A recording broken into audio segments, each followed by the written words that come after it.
नमस्कार, मैं हूं हरपाल और आप देख रहे हैं THN 24 यानी कि द हिंदी न्यूज़।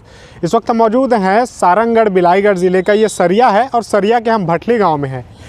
गांव के भीतर की तस्वीर मैं आपको क्यों दिखा रहा हूं, यहां पर मैं क्यों हूं, इस सब की जानकारी मैं आपको दूंगा। फिलहाल ये तस्वीरें देख लीजिए। पहले ये तस्वीर है हरिओम मिलिंग इंडस्ट्रीज यानी कि एक राइस मिल है और राइस मिल के सामने ये देखिए कुछ ये जो मार्किंग है वो किया गया है। अब जो लोग ज़मीन से संबंधित जो काम करवाते हैं वो लोग जानते होंगे कि जब ज़मीन का सीमांकन होता है यानी कि जब आपकी ज़मीन को बताया जाता है कि इस जगह से जो लास्ट दिख रहा है वहाँ तक ज़मीन आपका है, तो इसके लिए सीमांकन होता है और सीमांकन के इस तरह से जो है चिन्ह या निशान लगाए जाते हैं। हमारे साथ किसान है और ये आज परेशान है। परेशानी का कारण क्या है वो भी मैं आपको बताता हूँ। भैया पहले अपना परिचय बताइए। मेरा नाम हुरदानंद साव है, भटली का रहने वाला हूँ। साहब जी ये बताइए, अब चलते चलते बात कर लेते हैं। ये जो ज़मीन है ये क्या ज़मीन आपकी है? हाँ, ज़मीन मेरी है। तो यहाँ चूना क्यों लगा है, क्या कारण है? इसको सीमांकन किए थे हम लोग। हाँ। अभी आगे इसको अभी यहाँ लगाए हैं। हाँ। कम से कम 3-4 बार सीमांकन हो चुका है। हाँ। पहले यहाँ से दिया गया था। हाँ। 4-5 फुट पहले से ऐसे यहाँ से चिन्हित किया गया था। हाँ। अभी 4-5 फुट नीचे पीछे खिसका दिया गया है। अरे ये जैसे कि मैं देख पा रहा हूँ ये सामने पे राइस मिल लगा हुआ है और राइस मिल के ठीक है सामने जो है सीमांकन करने का जो निशान है वो दिख रहा है। यहाँ पोल भी गड़े हुए हैं। पोल को लेकर बता रहे थे कि पहले भी सीमांकन हुआ था लेकिन अब जगह खिसक गया है। पहले भी 2-3 बार सीमांकन हुआ था। मैं इसमें पोल भी लगाया था। हाँ। उसको अपने पैसे की ताकत से किसी कारण से उसको बुला के उसे काट दिया गया। हाँ। कौन है, कौन करवा रहा है ऐसा? ऐसा शत्रुघ्न अग्रवाल करवा रहा है। कौन है शत्रुघ्न? क्या राइस मिल का मालिक है। तो ये बताइए मुझे कि आपकी ज़मीन जो है ये राइस मिल में लग रहा था, राइस मिल का कुछ हिस्सा भी आ रहा है आपकी ज़मीन? हाँ, राइस मिल से दीवार के उस पार मेरा ज़मीन है अभी। हाँ, 3 बार हमको पटवारी बोल चुका है कि उधर तुम्हारा 1 मीटर आ रहा है बोल के अंदर। हाँ। दीवार के उस पार 1 मीटर तुम्हारा हो। और अभी उस ज़मीन को अभी खिसका के शासकीय ज़मीन में मेरा उधर मैंने 7-8 फीट उधर नीचे दे दिया गया है। मैं अगर कहूँ आपको तो 4 बार इनकी ज़मीन का सीमांकन हुआ है और 4 बार में जो है अलग अलग निशान जो है बनाए गए हैं।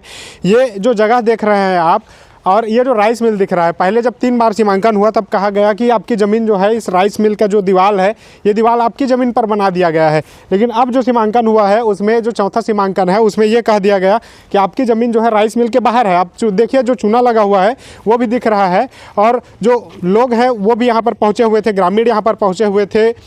इनके सबके सामने जो है इस तरह का जो सीमांकन है वो किया गया है। हालाँकि जो बात सामने आ रहा है कि एक ही ज़मीन 3 बार जब नाप होती है, चौथे बार में अलग कैसे हो जाता है? क्या पटवारी अलग थे या वही पटवारी है? एक ही पटवारी के जगह ये हुआ है। कौन है पटवारी जी, कौन है? नरेंद्र राठिया। नरेंद्र राठिया। अरे हल्का कौन सा है आपका? 13। ये हल्का नंबर 13 और राठिया जी पटवारी रहे हैं, पटवारी हैं अभी वर्तमान में। कुछ पैसे वैसे की मांग किए थे आपसे? नहीं, पैसे के तो मांग नहीं किए थे। कुछ कहा हो कि ज़मीन बढ़ा देंगे, कम कर देंगे, ऐसा? ऐसे नहीं बोले थे।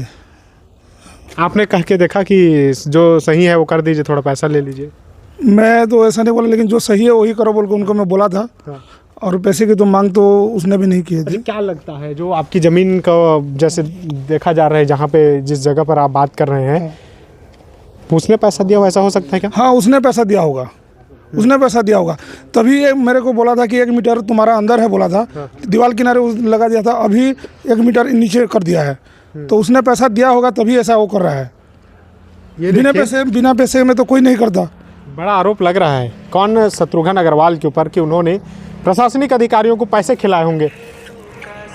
एक और अंतिम सवाल मैं आपसे लूँगा, इस जगह पर जो प्रयोजन है आपका जो चीज़ बनाने का, अब क्या इतने में बन पाएगा या इसका जो स्वरूप है वो बिगड़ जाएगा? इतने में तो अब कहाँ बन पाएगा, उसको फिर उसको करवा जाए।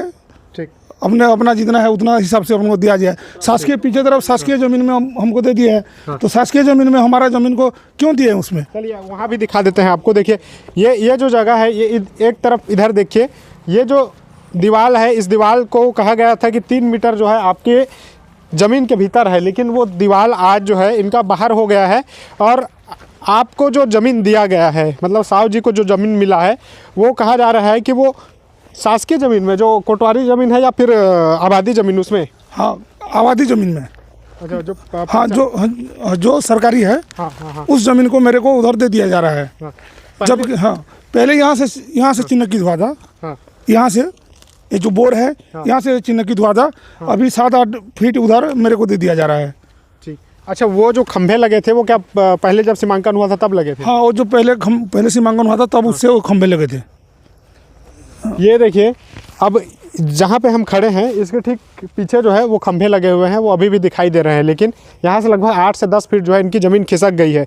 अब कहते हैं ना कि पटवारी जो होते हैं वो ब्रह्मा जी के बाद ज़मीन, नदी, पेड़, पहाड़ सबकी स्थिति बदल सकते हैं। तो आप देखिए, उसका ये जीता जागता उदाहरण है। और इनकी जो ज़मीन है वो लगभग 8 से 10 फीट पीछे खिसक गई। और खिसकने का पीछे कारण क्या बता रहे हैं? पीछे कारण है एक निजी व्यक्ति को लाभ देने का, और लाभ देने के लिए जो है इनकी ज़मीन को खिसका दिया गया है। खैर, सीमांकन हुआ 3 बार 4 बार सीमांकन के बाद जब किसान संतुष्ट नहीं है तो जो भी इनको वैधानिक कार्रवाई है वो कीजिए। कलेक्टर से आप कलेक्टर साहब के पास आवेदन दीजिए, फिर से आप इसके सीमांकन को लेकर जो है फिर से आप सवाल पूछिए। जिम्मेदार है उनसे भी हम सवाल पूछेंगे कि आखिर ज़मीन खिसकी कैसे, और 4 से 8 फीट खिसक गया तो इसके पीछे कारण क्या है।